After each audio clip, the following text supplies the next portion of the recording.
Bonjour à tous. Alors un petit mot, simplement, peut-être pour réagir à une vidéo qui est parue au sujet de la peine de mort vue par le pape François. Donc simplement pour dire, j'ai beaucoup commenté cette vidéo qui a été publiée par Arnaud Dumouche, qui est une personne que j'admire beaucoup, qui est un excellent théologien à mon avis, qui est un excellent professeur, qui explique magnifiquement les choses. Mais cependant, j'ai dit pourquoi je n'étais pas d'accord avec l'explication qu'il donnait sur le refus de la peine de mort.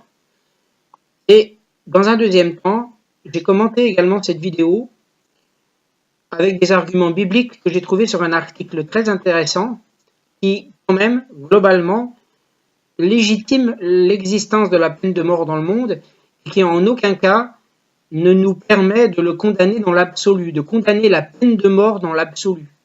Donc je pourrais éventuellement faire un article, moi-même, une vidéo là-dessus, j'essaierai de faire quelque chose d'évolué, d'apporter en tant que chrétien lambda, tout humble, voilà, je suis pas théologien, mais enfin, au bout d'un moment, les textes, ils sont assez clairs par eux-mêmes pour éviter d'en faire toute une théologie et de l'inscrire dans un catéchisme qui, du coup, s'éloigne un peu quand même, à mon sens, de la Bible.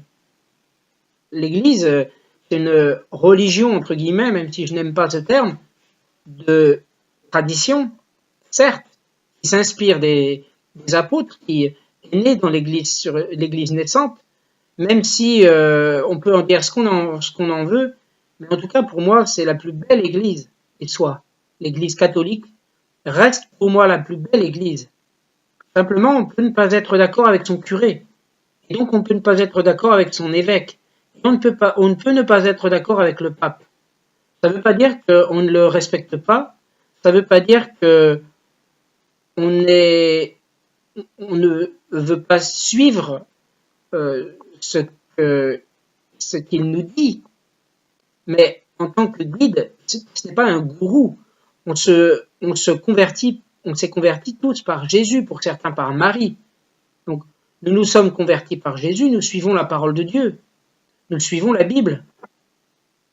Nous pouvons suivre une théologie plutôt protestante ou plutôt catholique, mais nous suivons la Bible. Et pour l'Église catholique, nous suivons les traditions.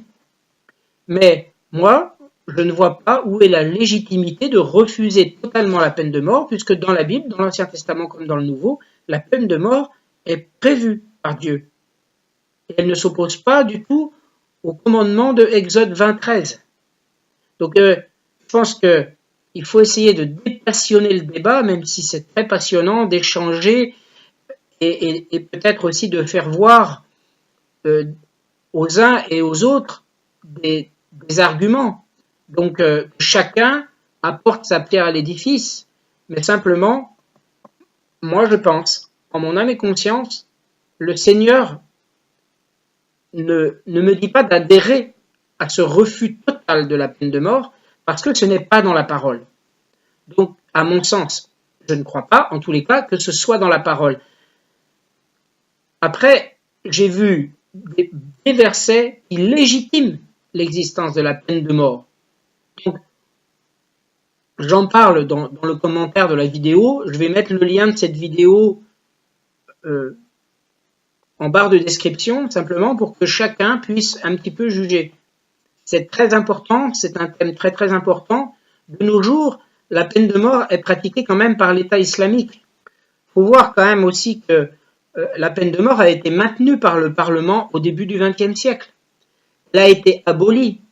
Mais sur quoi? Sur quelles idées? Des idées raisonnées, des idées donc humaines, voire même humanistes, si ce n'est idéologique à mon sens. Donc la peine de mort, ça a été un mal parce qu'elle a condamné des innocents. Mais ce n'est pas bien compliqué.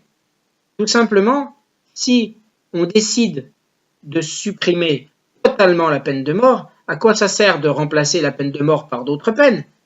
Ça n'empêchera pas que la justice pourra toujours se tromper et envoyer des gens détruire la vie des gens innocents, la vie de personnes innocentes dans des prisons, parfois même peut-être pour la vie.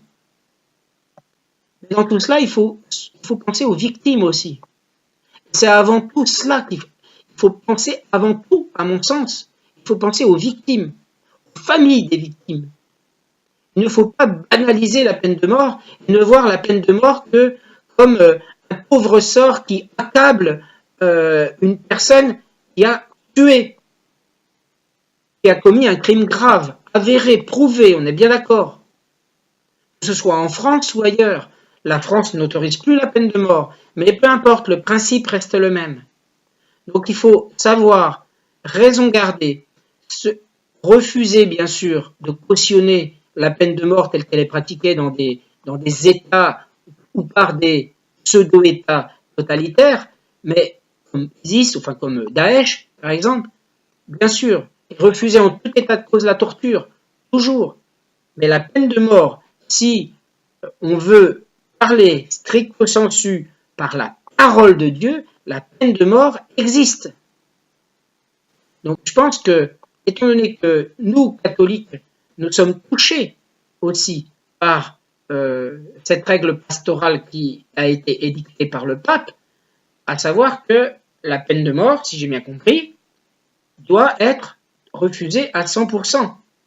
Alors, qu'est-ce qu'on fait de la parole dans l'Ancien Testament et dans le Nouveau Testament? Qu'est-ce qu'on en fait de cette parole?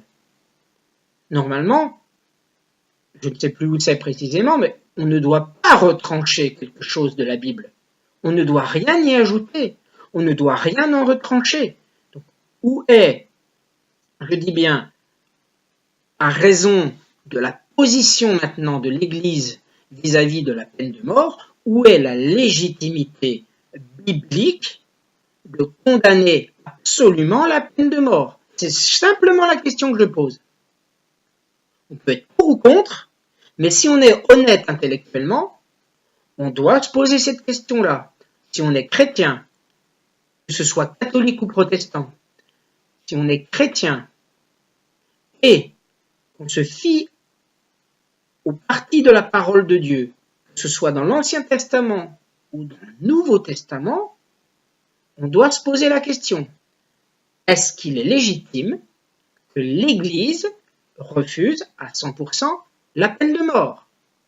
Et là, on dit bien une légitimité biblique, une légitimité de foi. On ne parle de rien d'autre, hein. On ne parle pas d'idéologie, on ne parle pas de conviction personnelle, moi je suis contre la peine de mort, parce que si... Non, on ne parle pas de conviction personnelle, on parle de ce que dit la Bible. Qu'est-ce que dit la Bible? Qu'est-ce que dit la parole de Dieu par rapport à la peine de mort?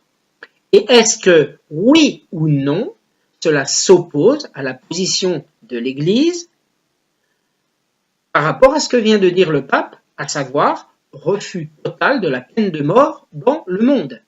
Donc, au bout d'un moment, je pense que d'abord, il faut se fixer sur ce que dit la Bible, et ensuite essayer de faire fonctionner sa tête. Qu'est-ce qu'on doit concevoir, qu'est-ce qu'on doit penser de cette histoire de peine de mort vue maintenant par l'Église? Voilà, le débat est ouvert. Merci.